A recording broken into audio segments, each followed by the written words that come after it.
எந்த ஒரு வருஷத்தில் கன்சிஸ்டண்ட்டாக 4 மாதம் எஃப்ஐ வந்து செல்லிங்கில் இருந்தாங்கன்னா அது கரெக்ஷன் மோடுன்ற மாதிரி தான் வந்து இந்த டேட்டா வந்து நமக்கு இண்டிகேட் பண்ணுது.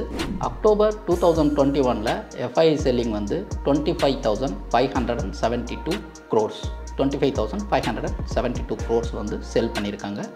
அப்போ மார்க்கெட் இருந்தது வந்து ஹை 18,604, 17,450, 17,671. இந்த ட்ரெண்ட் வந்து நமக்கு வந்து அப் ட்ரெண்டாக மாறுறதுக்கு நம்ம வந்து கன்சிஸ்டண்ட்டாக 2 மாதம் புல்லிஸ் ஆகிறதுன்றது தான் வந்து ஃபஸ்ட்டு கவனிக்க வேண்டிய. கட்டுமானத்தின் வலிமை, கட்டிடங்களின் பாதுகாப்பு, ஸ்ரீ துர்கா டிஎம்டி கம்பிகள். வணக்கம், நான் கண்ணன், சாஃப்ட்வேர் டிஸ்ட்ரிபியூட்டர் உங்களோட பேசிகிட்டு இருக்கேன். நேற்றுக்கு மார்க்கெட்டில் வந்து பெரிய புயல் பழைய ஹையை டச் பண்ண மாதிரி இருந்தது. மார்க்கெட்டில் இப்போது பெரிய பிரச்சனை என்னென்னா, ஆல்ரெடி இன்வெஸ்ட் பண்ணவங்க நம்ம ஸ்டாக்லேருந்து வெளியே வந்துடலாமா அப்படின்றது ஒரு பெரிய கொஷின். எப்போவுமே வந்து மார்க்கெட்டில் ஒரு மினிமம் ஒரு 15 to 20 இயர்ஸ் ட்ராவல் பண்ணுறவங்க பயப்பட மாட்டாங்க. ஏன்னா மார்க்கெட் எப்போவுமே வந்து ஒரு கரெக்ஷன்ன்றதும் இருக்கும், நடுவில் ரெசஷன்ன்றதும் இருக்கும். எல்லாமே வந்து it's a part of the game. So அதே மாதிரி இன்வெஸ்ட்மெண்ட் நீங்கள் எந்த ப்ராடக்ட் எடுத்துக்கிட்டாலும் சரி, அது ஈக்விட்டியாக இருந்தாலும், கோல்டாக இருந்தாலும், சில்வராக இருந்தாலும், அண்டு க்ரூடு எதுவாக இருந்தாலும், உங்களுக்கு வந்து கமாடிட்டி மார்க்கெட்டில் இருந்தாலும் கரெக்ஷன்ஸுன்றதெல்லாம் காமன். ஒரு சின்ன ஒரு இன்ஃபர்மேஷன் என்னென்னா, இதே வந்து ஒரு 3-4 இயர்ஸ் முன்னாடி சில்வர் வந்து ரொம்ப கீழே வந்தது. தட் இஸ் 50 ரூபீஸுக்கும் பிலோ வந்தது. 1 கிராம் வந்து 50 ரூபீஸுக்கும் கீழே வந்தது. அப்போ வந்து சில்வர் வந்து நல்ல இன்வெஸ்ட்மெண்ட் ஐடியா அப்படின்றது நிறைய பேருக்கு வந்து தெரிஞ்சது.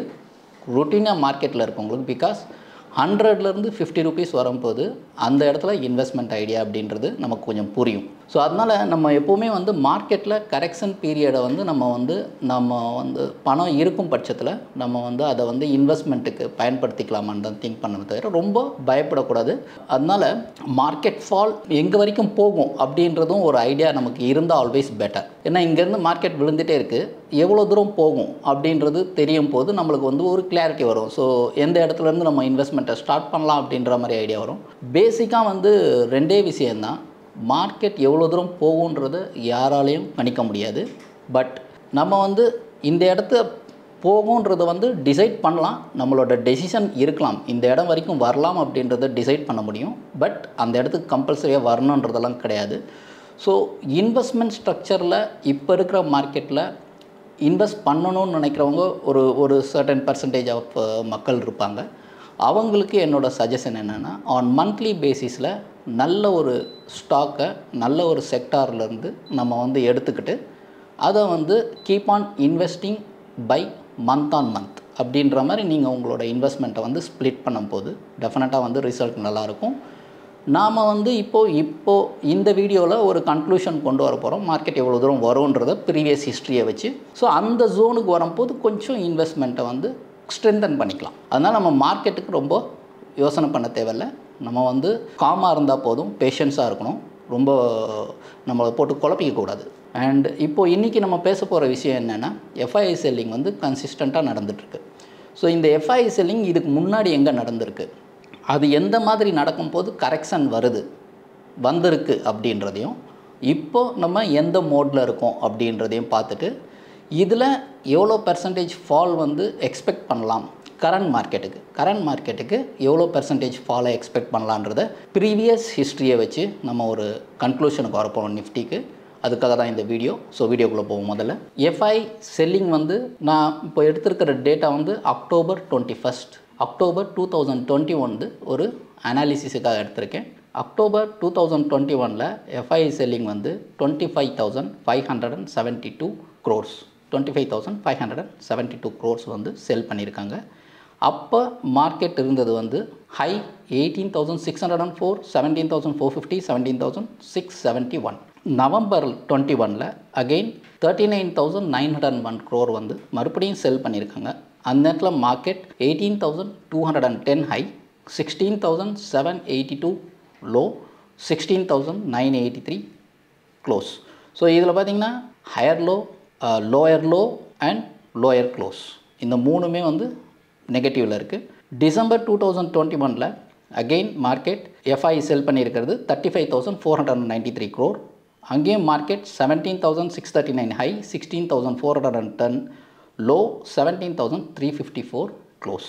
ஜான் 22ல் பார்த்தீங்கன்னா அகெயின் 41,346 crore செல்லிங். ஜானில் வந்து பார்த்தீங்கன்னா மார்க்கெட் வந்து 18,350 ஹை, 16,836 லோ, 17,339 வந்து க்ளோஸ். அண்ட் ஃபெப்ரவரி 2022ல் அகெயின் 45,720 crore வந்து செல் பண்ணியிருக்காங்க. ஃபெப்ரவரியில் 17,794 ஹை, 16,203 லோ, 16,793 க்ளோஸ். மார்ச் 2022ல் அகெயின் 43,281 crore வந்து செல் பண்ணியிருக்காங்க. அதோட நிஃப்டியை கம்பேர் பண்ணும்போது 17,559 ஹை, 15,471 லோ, 17,464 க்ளோஸ். அகெயின் ஏப்ரலில் 40,652 crore வந்து செல் பண்ணியிருக்காங்க.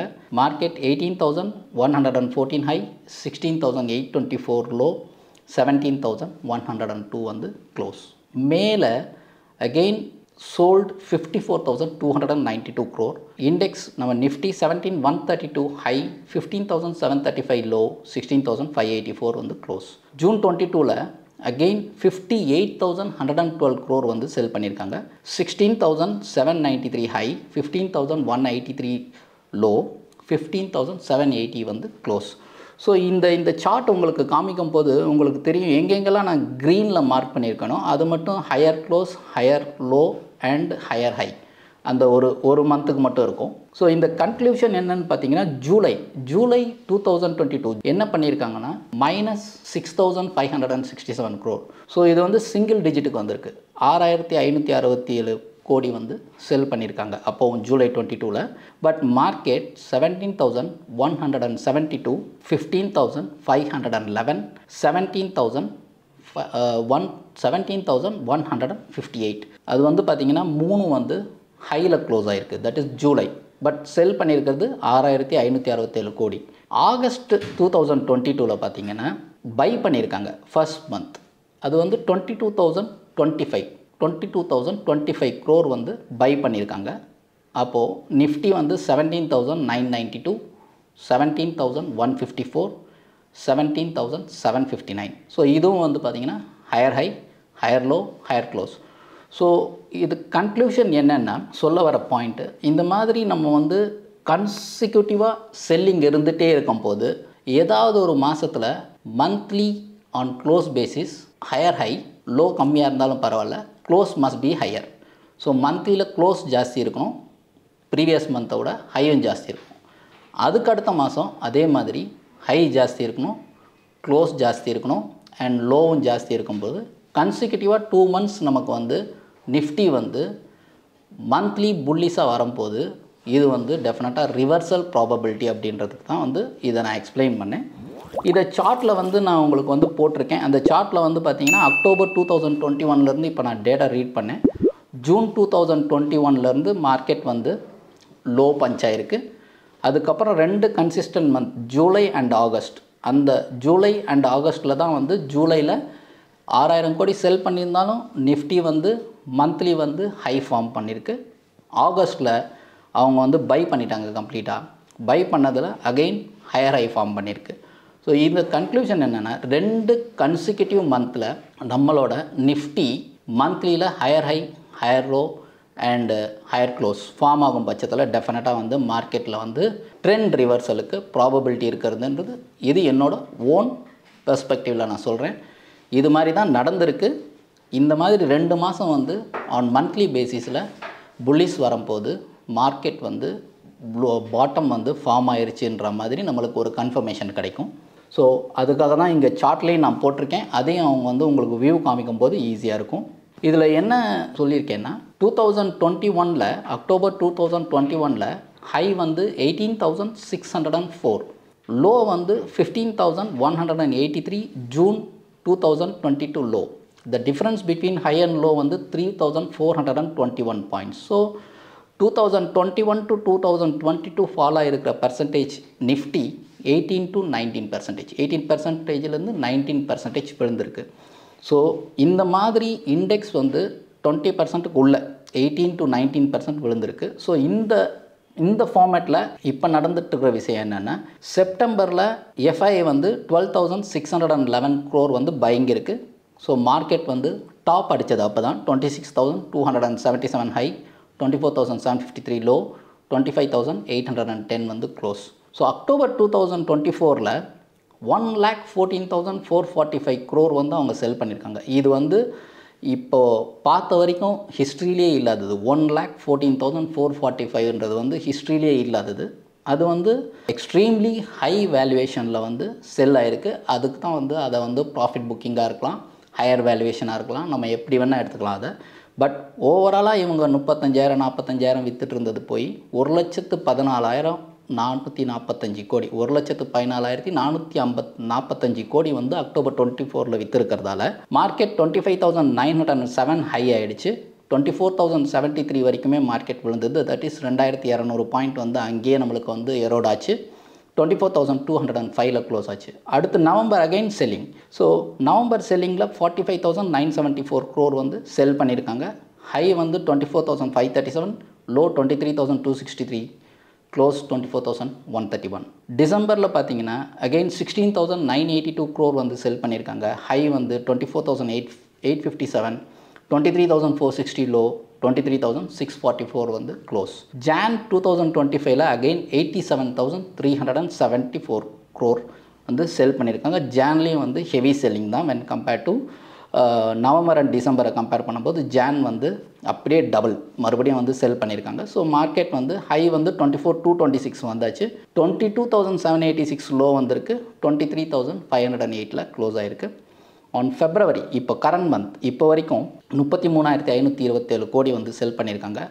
லோ ஹை வந்து 23,807, 22,725 லோ, 22,913 வந்து க்ளோஸ். ஸோ இதுலேயே நம்ம எப்படி நம்ம எடுத்துக்கணுன்னா எந்த ஒரு வருஷத்தில் கன்சிஸ்டண்ட்டாக 4 மாதம் எஃப்ஐ வந்து செல்லிங்கில் இருந்தாங்கன்னா அது கரெக்ஷன் மோடுன்ற மாதிரி தான் வந்து இந்த டேட்டா வந்து நமக்கு இண்டிகேட் பண்ணுது. ஸோ அதனால தான் வந்து இப்போ வந்து நம்ம இருக்கிறது வந்து கரெக்ஷன்ன்றது வந்து என்னோட ஓன் பெர்ஸ்பெக்டிவ். இதை வச்சு தான் நான் வந்து இங்கே உங்களுக்கு டிஃபைன் பண்ணியிருக்கேன். அதுபடி பார்த்தோன்னா அகெயின் இப்போ கரண்ட் மார்க்கெட்டுக்கு ஹை வந்து 26,277 ஆன் செப்டம்பர் 2024 நான் ஆல்ரெடி சொல்லியிருக்கேன். லோ 22,720 அது வந்து நேற்று வந்தது. டிஃப்ரென்ஸ் பிட்வீன் வந்து பார்த்திங்கன்னா 3,557 பாயிண்ட்ஸ் வந்து ஆல்ரெடி வந்து எரோட் ஆகிடுச்சு. ஃபாலன் வந்து பார்த்திங்கன்னா பர்சன்டேஜ் 13.5% வந்து ஃபால் ஆகிருக்கு. ஸோ இதுக்கு முன்னாடி இருக்கிற ஹிஸ்ட்ரி வந்து பார்த்திங்கன்னா 18 to 19%, தட் இஸ் 2021 வந்து ஃபால் ஆகிருக்கிறது பிட்வீன் 18 to 19% அப்படின்ற மாதிரி நம்ம ஒரு கால்குலேஷன் வச்சுருந்தோம். ஸோ அதை இங்கே வந்து நம்ம வந்து கம்பேர் பண்ணி பார்க்கும்போது நியர்லி 500 பாயிண்ட்ஸ் வந்து குறையலாம் அப்படின்றது என்னோட ஓன் பெர்ஸ்பெக்டிவில் நான் சொல்கிறது. இது ரெக்கமெண்டேஷன் கிடையாது, இவ்வளோ பாயிண்ட் கீழே வரும்ன்றலாம் நான் சொல்லலை. இது வந்து என்னோட ஓன் பெர்ஸ்பெக்டிவில் லாஸ்ட் ஹிஸ்ட்ரியை பார்த்துட்டு இந்த கரெக்ஷனில் ஒரு 18 to 19% மார்க்கெட் விழும்போது 5,000 பாயிண்ட் ஃப்ரம் த ஹையிலேருந்து கீழே விழலான்ற மாதிரி நான் கன்க்ளூட் பண்ணி வச்சுருக்கேன். அதுதான் உங்களோட ஷேர் பண்ணிடுறேன். ஸோ கன்க்ளூஷன் வந்து பார்த்திங்கன்னா 26,277 minus 5,000 points. Expected support levels are 21,277. So என்னோட க்ளோஸ்டு ஐடியா என்னென்னா 26,277 கரெக்ஷன் ஆனது 21,277 சப்போர்ட் எடுக்கிறதுக்கு there is a huge probability. அதுக்காக இங்கே கண்டிப்பாக வரும்னு சொல்ல இது என்னோட ஐடியா. மேபி இதுக்கும் கீழே போகலாம். பட் 21,277 அதுக்கு பக்கத்துலலாம் வரும்போது நம்மளோட இன்வெஸ்ட்மெண்ட்டை வந்து கொஞ்சம் ஸ்ட்ரென்தன் பண்ணலாம். அதுக்காக தான் இந்த ஐடியா கொடுக்குறது. ஏன்னா எங்கே நம்ம ஸ்ட்ரென்தன் பண்ணோன்னு தெரியாது. மந்த்லி எஸ்ஐபியில் நம்ம பண்ணிட்டு வந்தாலும் ஒரு இடத்துல லோயர் லோஸ் அப்படின்னு வரும்போது நம்ம அந்த இடத்துல வந்து ஸ்ட்ரென்தன் பண்ணோம் இல்லையா. ஸோ அதனால் 21,277 வந்து ஸ்ட்ரென்தன் ஜோன் மாதிரி நீங்கள் எடுத்துக்கலாம். அண்ட் இதில் கன்க்ளூஷனில் வந்து பார்த்தீங்கன்னா ஃபர்ஸ்ட் ட்ரிகர் பாயிண்ட் என்னென்னு பார்த்தீங்கன்னா 2 கன்சிக்யூட்டிவ் மந்தில் 2 கன்சிக்யூட்டிவ் மந்தில் ஹையர் ஹை ஹையர் க்ளோஸ். அதே மாதிரி அது first month higher high higher close, higher lower லோவாக இருக்கலாம், ஹையர் ஹை ஹையர் க்ளோஸ் கண்டிப்பாக இருக்கும். அதுக்கு அடுத்த மந்த் இமீடியட்டாக நெக்ஸ்ட் மந்த்லேயும் higher high higher low higher close. இந்த மாதிரி 2 மாதம் உங்களுக்கு வந்து மார்க்கெட் தட் இஸ் நிஃப்டி 2 மாதம் வந்து புல்லிஷ் போட்டாச்சுன்னா அங்கேருந்து கரெக்ஷன் முடிஞ்சது அப்படின்றதுக்கு ஒரு இண்டிகேஷன் நம்மளுக்கு கிடைக்கும். நீங்கள் கேட்கலாம் 2 மாதம் நமக்கு ஹைக்கு போனதுக்கப்புறம் நம்ம அதை தெரிஞ்சு என்ன பண்ண போகிறோம் அப்படின்னு கேட்கலாம். அதுக்காக தான் நான் வந்து 21,277 ஜோனை வந்து சொன்னேன். அங்கே வரும்போதே கொஞ்சம் அலர்ட் ஆகிட்டு நம்ம கொஞ்சம் கொஞ்சமாக இன்வெஸ்ட்மெண்ட்டை ஸ்ட்ரென்தன் பண்ணிக்கலாம். அண்ட் இந்த மாதிரி 2 கன்சிஸ்டன்ட் மந்தில் நிஃப்டி வந்து மேலே போனாலும் அதுக்கப்புறம் ஒரு டைம் கரெக்ஷன் கண்டிப்பாக இருக்கும்.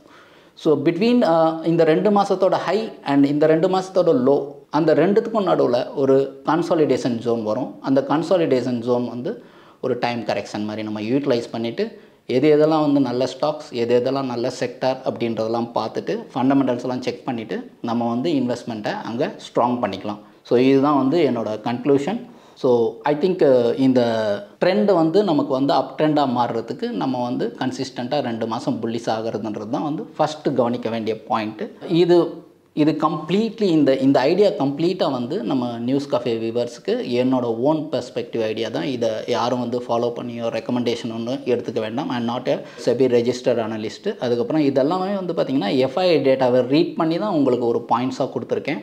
அண்டு நீங்கள் எந்த இன்வெஸ்ட்மெண்ட் பண்ணுறதா இருந்தாலும் தயவுசெய்து உங்களோட ஃபினான்ஷியல் அட்வைசர்கிட்ட கன்சல்ட் பண்ணிட்டு இன்வெஸ்ட் பண்ணலாம். அண்டு நிறைய கமெண்ட்ஸில் பார்த்தீங்கன்னா எந்த ஸ்டாக்கை வந்து நம்ம வாங்குறதுன்னு நிறைய பேர் கேட்குறாங்க. நம்ம வந்து கூகுளில் போயிட்டு இப்போ பேங்கிங் செக்டார் நல்லாயிருக்கும் அப்படின்னோன்னா, ப்ரைவேட் பேங்கிங் நல்லா இருக்குன்னா நீங்கள் கூகுளில் போயிட்டு லீடர் ஸ்டாக்ஸ் இன் ப்ரைவேட் பேங்கிங் அப்படின்னு போட்டிங்கனாலே அதிலே காமிச்சிடும். லீடர் ஸ்டாக்ஸ் இன் ஐடி செக்டர்னு போட்டிங்கனாலே அதிலே காமிச்சிடும். ஸோ லீடரை வந்து நீங்கள் பர்ச்சேஸ் பண்ணுறதுக்கு ட்ரை பண்ணுங்கள். மிட் கேப், ஸ்மால் கேப் எதுவாக இருந்தாலும் எந்த செக்டார்னு பார்த்துட்டு அதில் லீடர் யாருன்னு பார்த்துட்டு அந்த ஸ்டாக்கை அக்குமுலேட் பண்ண ட்ரை பண்ணுங்கள். அக்குமுலேட் பண்ணுறதுக்கு முன்னாடி ஃபினான்ஷியல் பேலன்ஸ் ஷீட் எல்லாமே கம்ப்ளீட்டாக பார்த்துட்டு செக் பண்ணிவிட்டு இன்வெஸ்ட் பண்ணுறதுக்கு ட்ரை பண்ணுங்கள். ஐ திங்க் இந்த வீடியோ உங்களுக்கு பிடிச்சிருக்குன்னு நினைக்கிறேன். தேங்க்யூ. இந்த வீடியோ உங்களுக்கு பிடிச்சிருந்தா லைக் பண்ணுங்கள், ஷேர் பண்ணுங்கள், கமெண்ட் பண்ணுங்கள். மறக்காமல் பெல் பட்டனை கிளிக் பண்ணிவிட்டு சப்ஸ்கிரைப் பண்ணிவிடுங்க.